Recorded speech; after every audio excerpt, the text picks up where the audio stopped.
Around 15 million people in the United States have allergies. This number is increasing by 2% every year.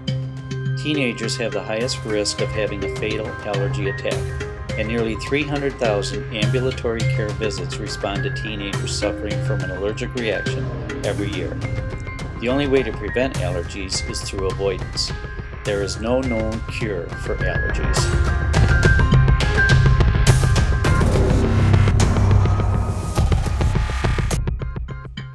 Welcome to DeWitt High School, home of the DeWitt Panthers. There are nearly 1,000 students, grades 9 through 12. What makes the school unique? There is a ban on perfumes, colognes, and cinnamon. Why? Because of 2 students with life-threatening allergies.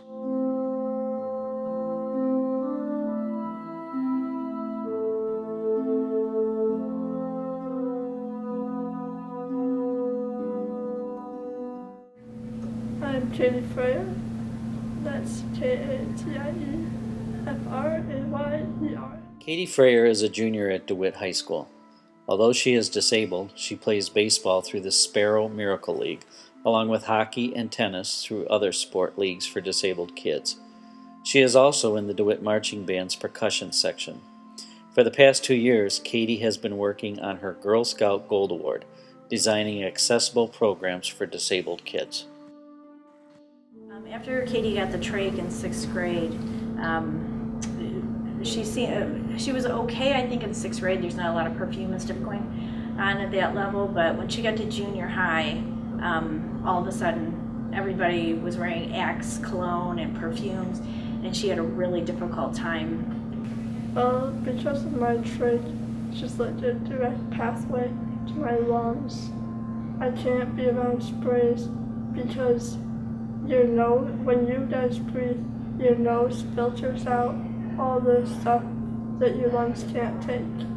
But because of my trach, there is no filter. And so it just goes directly to my lungs. And so like all the sprays and the chemicals, the accelerants and stuff, and all the stuff that is filtered out just damages my lungs. When Katie had surgery in 6th grade, her family created a page on caringbridge.com to share updates with family and friends. One day the family received some upsetting news. We have a little update to pass along. About 11 a.m., Katie will go back into surgery to have a trach tube put in. After meeting with doctors, the news got even worse. We spent a long day in Ann Arbor and left with disappointing news. The trach is not going to come out for a while, if at all. Because of her trach, Katie can't be around aerosols that make it hard for her to breathe. My main reaction is my face swells up and my eyes water and my face itches. But sometimes I just feel really nauseous, and if I have too many allergic reactions in one day, I just feel really sick, and sometimes it lasts more than a day. Talking with a pediatrician gave an idea of another possible cause. It's more of an irritant reaction than it is a true allergy. There are different ways, mediations for allergies, but that kind of reaction to odors is probably a little different mechanism than a true allergic reaction. She's been tested for some things, but it's difficult because there's so many chemicals out there. You can't just do a blanket, are you allergic to chemicals? It's more of what she reacts to. Well, she reacts to fragrances and things like that, but there's so many different chemicals involved, literally hundreds of thousands of different chemicals, so there's no way to test her for everything. She recently had a reaction to something with methylcellulose in it, so we're going to have her tested for that to see if that might be something, because it's something that's in fragrances to help extend the scent, the length of the scent or whatever. So, we're just doing what we can to figure it out, but basically just keeping her away from fragrances the best that we can is all that we can do. The big difference between irritant and allergic reactions is the way your body reacts. In an allergic reaction, antibodies called IgEs attach to mast cells of a particular substance. The IgEs release chemicals, causing wheezing and hives. Irritant reactions will cause body reactions similar to the reactions people get with seasonal allergies, such as pollen. But are allergies and irritants more than that? Is it something that can be considered a disability? There are different kinds of allergies. Some people have seasonal allergies, and they can take Claritin, or they can get shots during particularly bad hay fever seasons and that kind of thing, and that helps them. But there are other kids who have allergies that they can't control, and they can be life-threatening, and they can cause anaphylactic shock where you can't breathe, or you can break out in terrible rashes, or different things like that that can really affect your health. And those would fall into the category of a disability because they're significantly changing their life pattern. They can't go different places, they can't eat different things. It's not something that they can control. Well, now that I think about it, they're actually really similar. Like, I never considered that, because I guess a physical disability, you can either do something or you can't. So you have to have everyone brought down, or you have to have ways to be able to accomplish things like everybody else can. And I guess having an environment where you can't breathe, or you can't you just can't breathe. I guess that's one common result of an allergic reaction. I mean, you can't function, so I guess they're really similar. I don't think of allergies as a disability, and I know that that's easy for that some people think that might be easy for me to say because I don't have a life-threatening allergy, but my brother is hypoallergenic, so he's allergic to a lot of different things, and so I know what it's like to live with somebody who's allergic to things. But I don't think that it's a disability because you can still live your life, and I think that to compare it to a disability would have a detrimental effect on people with disabilities and people with allergies too, because if somebody is allergic to peanuts, it doesn't mean that they can't live their life to their fullest. It just means that they can't have peanuts. I don't really think that you should make the comparison between the two because it's kind of a far leap. Okay. I feel like allergies can be considered a disability because you are born with them and you're going to have to live with them for the rest of your life. But also in another way, they can be considered not to be a type of disability because you have more control over them, and I don't think they're as severe as other medical conditions that people have. It's a disability because it prevents me from doing stuff. I can't go to class because I have an allergy. It's putting up a barrier for me. And when you have a barrier, you have a disability. It's kind of how it works. I think an allergy becomes a disability when it can't be controlled and it changes your life where it is life-threatening. So with kids who have peanut allergies or cinnamon allergies, they could go into anaphylactic shock and they could die. And it just from one exposure or from a little bit. And like kids with peanut allergies, just inhaling peanut dust, if somebody opens a peanut shell, that could literally kill someone. And it happens very quickly. And with allergies like Katie's, it just makes her feel very sick and she misses several days of school. So that's when it alters your life. Then it becomes, I believe, a disability. Legally, a disability is defined as the lack of competent physical and mental faculties that can result in the inability to perform an act. The ADA protects Americans with physical disabilities. But what is there to protect people with allergies? Section 504, the Rehabilitation Act, protects kids at school and it protects people in their workplace so that they can have a typical day, and it helps them to put things in place to protect them from reactions and things like that. So something like that would be like in a school setting, there would have to be rules about no fragrances, and that should be the staff, the students, everybody should be made aware. They have to protect them from other things coming into the school, making sure that they're thinking ahead and planning ahead so that kids aren't exposed to things and that kind of thing. So it's just to protect kids, and your education is a right. It is your right in this country. Every child has the right to be educated, and if somebody has an allergy that they can't control, then things need to be put into place for that student. Even if it's just one student, it needs to be put into place to protect that student so that they can maintain their right to an education. Other than 504, the Individuals with Disabilities Education Act, also known as IDEA, protects children with disabilities. It gives children with disabilities the right to a free public education, just like other children. In addition, the Office for Civil Rights in the U.S. Department of Education enforces changes in regulation, guidance, or other regulations schools put in place.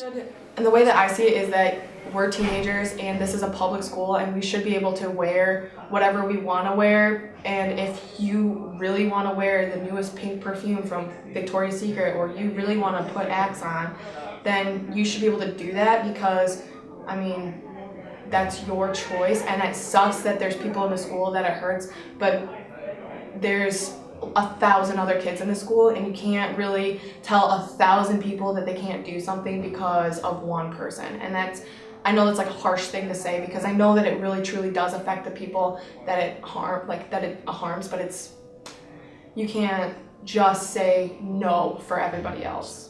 But not all students feel this way. I would say it's pretty fair. Even though they don't really support it or want people to wear it, I know people still wear it, but it's nice that they take an insight that people are allergic and they're willing to care. Like, hey, listen, people are allergic, just be more sensitive about it, and don't be covering yourself with Axe. And I mean, because no matter what, people are still gonna be wearing it and doing it, just because that's how people are. People want to smoke, and it's all about the social.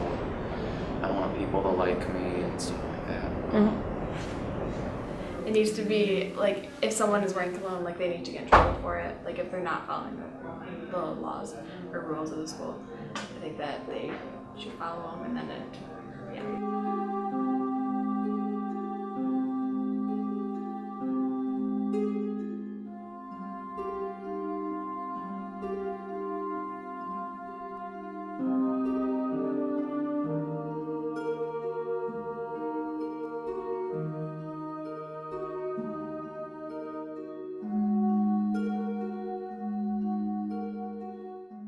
McKenna Bullock, MacKennaBullock.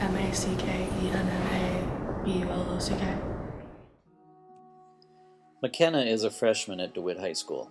In the past, she was actively involved with the DYBSA softball program, but is now more involved with the high school choir program. McKenna has a severe cinnamon allergy that can cause swelling and hives. I discovered I had the allergy in 7th grade, and it's just gotten progressively worse. So me and my mother had to go to the principal, to the superintendent even, for them to finally put a plan and precaution and stuff like that. And teachers individually and stuff like that. In order to prevent allergic reactions, McKenna has had to take Benadryl on a daily basis. However, her body is building up a tolerance to the drug because of how frequently she has to take it. As a backup, she carries an EpiPen. I actually didn't even realize that could be a possible allergy, but when I heard of it, I can see it now, because it's a pretty powerful spice. I think it's a good thing that they're trying to protect that student. I think it's not very fair to that one student for people to bring in like the brown sugar, cinnamon, Pop-Tarts. It's just not fair for them. It is a very real thing, so real that the school has changed the way food is prepared and what is stocked in the vending machines. We posted signs throughout school, inform teachers, inform students. We looked to see what we had from a food standpoint in the food service, and that's not just in the building.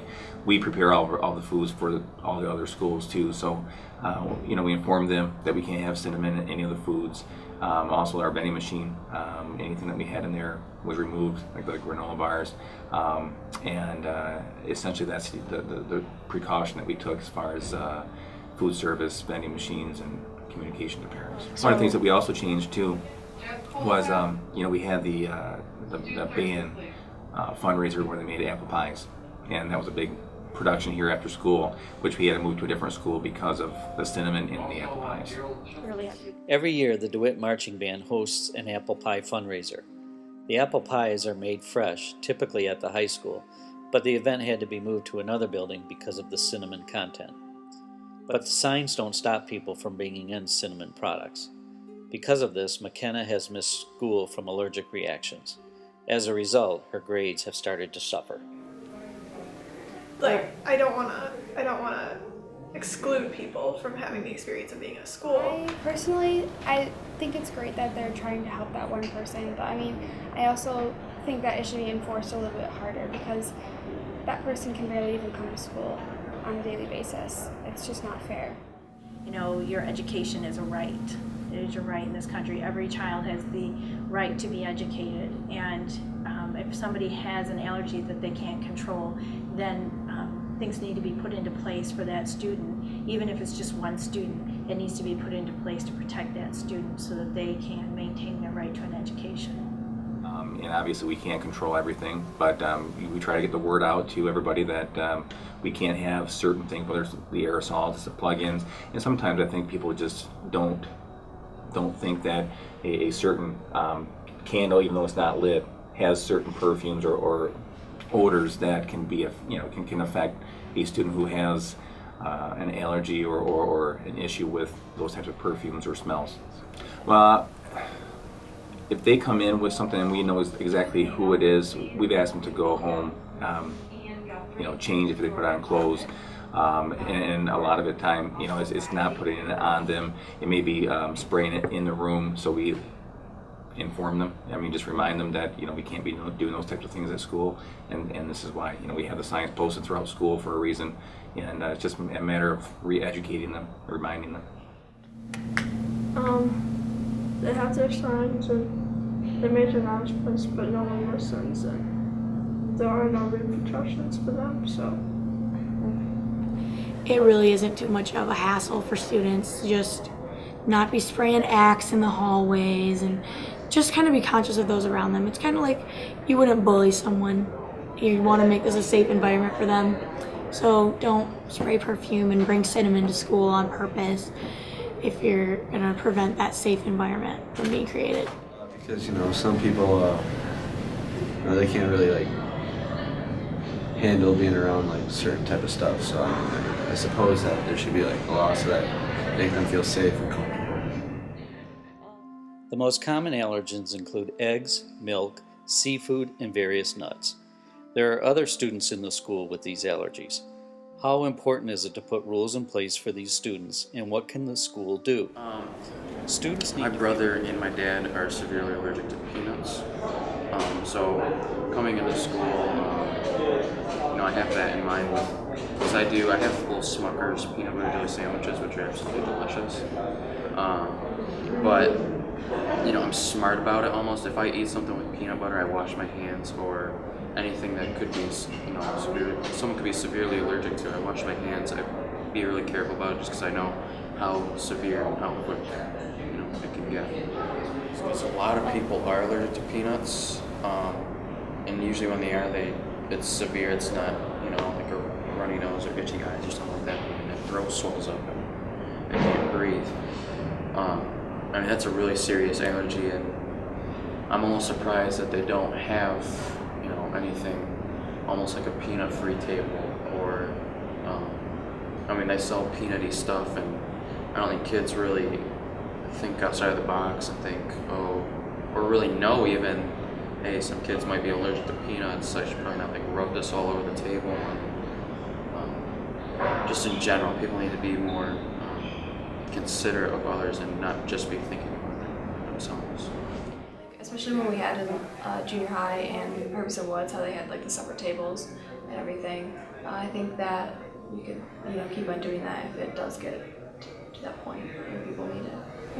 And there should be some rules, if someone has a peanut allergy, don't go near them if you have peanut butter on you. But I think taking it out of school all at once, I think that's gonna be a big change for a lot of students. But if it's gonna save a couple students, help them out, feel more comfortable in school, then I say, yeah, let's do it. It is clearly important to help these kids, but will the school and students make the change?